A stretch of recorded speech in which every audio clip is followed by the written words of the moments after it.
মির্জা আবুল বাশার মামুন চিত্রনায়িকা ববির কথিত স্বামী। পরিচয় দেন ব্যবসায়ী হিসেবে, নাম লিখিয়েছেন চলচ্চিত্র প্রযোজনাতেও।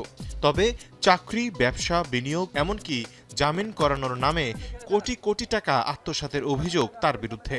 প্রতারণা আর জালিয়াতির অভিযোগে রাজধানীর বিভিন্ন থানায় রয়েছে একাধিক মামলা, আছে গ্রেপ্তারি পরোয়ানাও।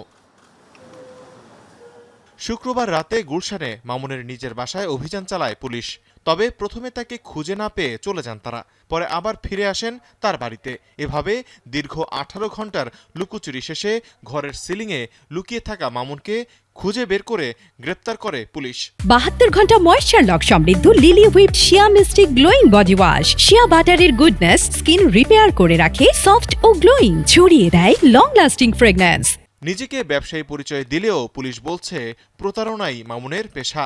কোটি টাকার প্রতারণা, এখানে একটি গাড়ি নিয়ে উনি প্রতারণা করেছেন। তার নামে অনেক অভিযোগ রয়েছে।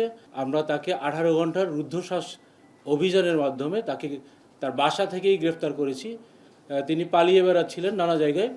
আমরা 18 ঘন্টা রুদ্ধশ্বাস অভিযানের মাধ্যমে তাকে আজকে দুপুর 1:30 ঘটিকে আমরা গ্রেফতার করেছি। তবে মামুনের অপরাধের সাথে চিত্রনায়িকা ববির সংশ্লিষ্টতা আছে কিনা তা নিয়ে অধিকতর তদন্ত চলছে বলে জানায় পুলিশ। আমরা যতদূর জানি তিনি স্ত্রী হিসেবে পরিচয় দেন এবং পরবর্তীতে আমরা এই বিষয়টা দেখব আর কি, যে আসলে স্ত্রী কি না এটা আমরা জানি না। বিগত সময়েও প্রতারণার অভিযোগে বেশ কয়েকবার গ্রেপ্তার করা হয় এই কথিত প্রযোজককে। তবে আইনের ফাঁকফোকর দিয়ে বেরিয়ে গেছেন প্রতিবারই।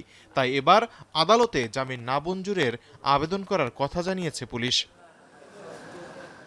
তৌহিদুল তারেক, এখন, ঢাকা।